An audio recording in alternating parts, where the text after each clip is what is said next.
Que le règne de l'Éternel, notre Dieu, s'établisse sur votre vie.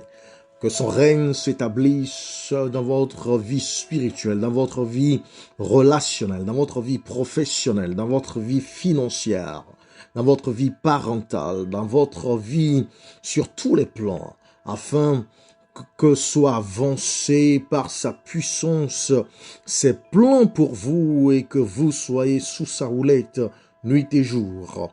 Bien-aimés, bienvenue à cette heure d'intercession, à cette heure de prière, à cette heure où nos problèmes, nos plaintes, nos murmures sont changés, transformés en témoignages, en visitations, en manifestations de la toute-puissance de notre Dieu. Dans Psaume 24, verset 7, la Bible nous dit « Portes et levez vos linteaux et levez-vous, portes éternelles, que le roi de gloire fasse son entrée. » Que le roi de gloire fasse son entrée dans tous les aspects de votre vie.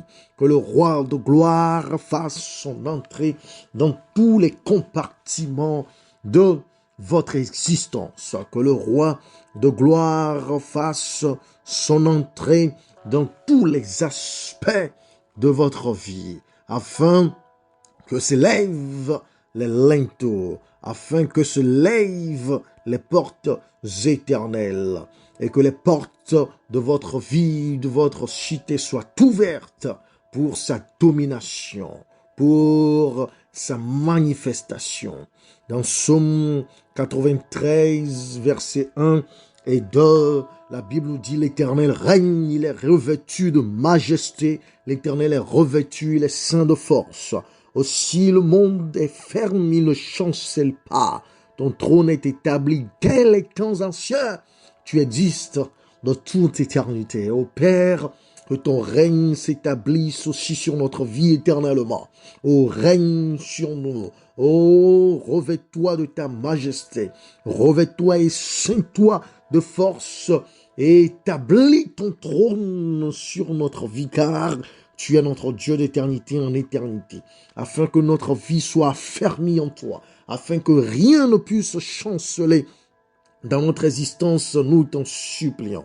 Dans Psaume 95, au verset 3, nous lisons « Car l'Éternel est un grand Dieu, il est un grand roi au-dessus de tous les dieux. Oui, Seigneur, établis-toi sur tous ceux qui sont nos proches ou ceux qui sont en relation, en partenariat avec nous. Oh Seigneur, nous te supplions d'être le grand roi au-dessus de toutes nos possessions, au-dessus de toutes nos idoles, au-dessus de toute notre vanité, au-dessus de tous les aspects de notre vie, afin que tu sois le grand Dieu de notre vie, afin que tu sois le grand roi au-dessus de tout dans notre vie, nous te supplions. Oh oui, dans Psaume 96, au verset 10, ta parole nous dit « Dites parmi les nations, l'Éternel règne, aussi le monde est ferme, il ne chancelle pas. L'Éternel juge les peuples avec droiture. » Seigneur, que tous ceux qui nous connaissent, que tous ceux qui sont en relation avec nous, que tous ceux qui ont entendu parler de nous, que tous ceux qui ont pris connaissance de nous disent que toi tu règnes dans notre vie, que tu règnes dans notre existence. Alors elle est différente, alors elle est unique, et que Seigneur ton règne s'affermisse en nous et que nous ne puissions point chanceler, afin que ta justice s'établisse dans notre existence par ta droiture. Par ta droiture exerce tes jugements, Seigneur, dans notre vie de tous les jours, afin que tous ceux qui nous voient puissent s'étonner et déclarer qu'en effet nous t'appartenons, qu'en effet nous sommes tes enfants, qu'en effet nous sommes tes adorateurs. Psaume 99, verset 1 dit « L'Éternel règne, les peuples tremblent, il est assis sur le chérubin, la terre chancelle. Au Père, règne sur nous, nous te supplions, afin que, Seigneur, ton règne puisse faire trembler tous ceux qui nous connaissent, afin que ton règne puisse faire trembler tous ceux qui s'attaquent à nous, et que tes chérubins soient assis, et que la terre, Seigneur, soit chancelée par ton règne dans notre vie, afin que partout nous mettons pied, afin que partout nous vivons, afin que partout nous voyageons, afin que partout nous travaillons ou étudions, Seigneur, il puisse prendre connaissance de ton règne dans notre vie. Ô Saint-Père, dans Psaume 103, verset 19, la Bible nous dit que tu as établi ton trône dans les cieux et que ton règne domine sur toutes choses. Oui, Seigneur, tu as préparé ton trône dans les cieux, au-dessus de la terre sur laquelle nous vivons, et tu règnes sur toutes choses. Seigneur, que ton règne établisse sa domination sur notre vie spirituelle, sur notre vie physique, sur notre vie émotionnelle, sur notre vie sentimentale, sur notre vie relationnelle, sur notre vie parentale ou maritale, sur notre vie financière, sur notre vie professionnelle, sur notre vie dans tous les coins et recoins de notre existence, Seigneur. Dans Psaume 103, verset 22, ta parole dit, bénissez l'Éternel, vous toutes ses œuvres. Dans tous les lieux de sa domination, mon âme bénit l'Éternel. Oui, que le peuple te loue, que mon âme te loue, que mon esprit te loue, que mon corps te loue, que mes pensées te louent, que mes paroles te louent, que mes actions te louent, Seigneur, que ma famille te loue, que mes partenaires te louent, que tous ceux qui sont en relation, en partenariat avec mon Seigneur, puissent te louer. Et nous te bénissons, Seigneur, pour tes agissements dans notre vie. Nous te bénissons pour ton salut et ta rédemption. Nous te bénissons pour la protection que tu nous offres. Nous te bénissons pour la provision qui ne nous manque jamais. Nous te bénissons, Seigneur, pour ton pardon, car nous sommes des êtres pécheurs, ô notre Dieu. Merci, Seigneur, car dans tous les lieux de ta domination, nous sommes ton héritage. Nous sommes, Seigneur, ton peuple. Nous sommes, Seigneur, tes serviteurs. Oh, merci à jamais pour cette grâce qui nous émerveille, qui nous sublime. Oh, pour cette grâce qui est étendue dans toute notre existence.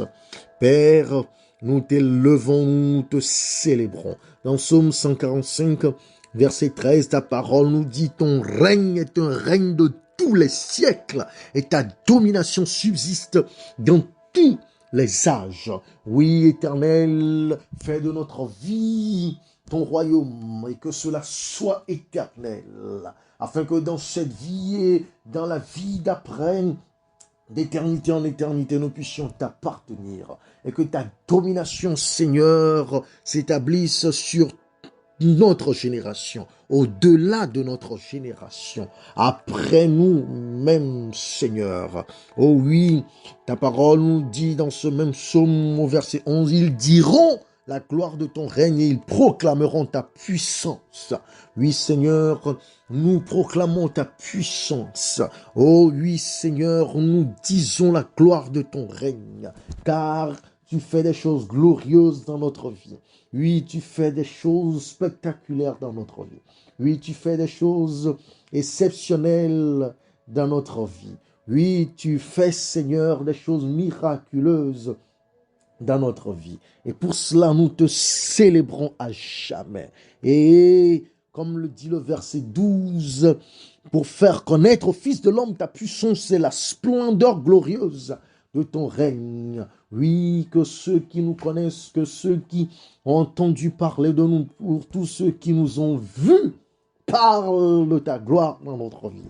Parle de ton règne dans notre vie. Et que, Seigneur, notre vie elle-même, notre existence elle-même soit un témoignage. Afin que, Seigneur, nos actions, notre attitude soient des témoignages retentissants et puissants parmi les hommes et à jamais. Dans Matthieu chapitre 12, verset 22, ta parole nous dit qu'on t'amène un démoniaque aveugle et muet et tu le guéris de sorte que le muet parlait. Et voyez, Seigneur, que ton règne dans notre vie puisse nous libérer, que ton règne dans notre vie puisse nous délivrer, que ton règne dans notre vie, Seigneur, puisse nous guérir. Que ton règne, Seigneur, dans notre vie soit le début, oui, soit la réalisation de ta manifestation glorieuse, afin qu'en tout temps, Seigneur, nous puissions célébrer tes œuvres dans notre vie, nous puissions célébrer tes actions dans notre vie, nous puissions célébrer tes miracles dans notre vie, nous puissions célébrer, Seigneur, tes refaits dans notre vie. Et Seigneur, que cela soit un témoignage pour ceux qui sont incrédules, un témoignage pour ceux qui sont pessimistes, un témoignage pour ceux qui t'ont renoncé à jamais, Seigneur. Merci pour cette grâce au nom de Jésus-Christ. Amen.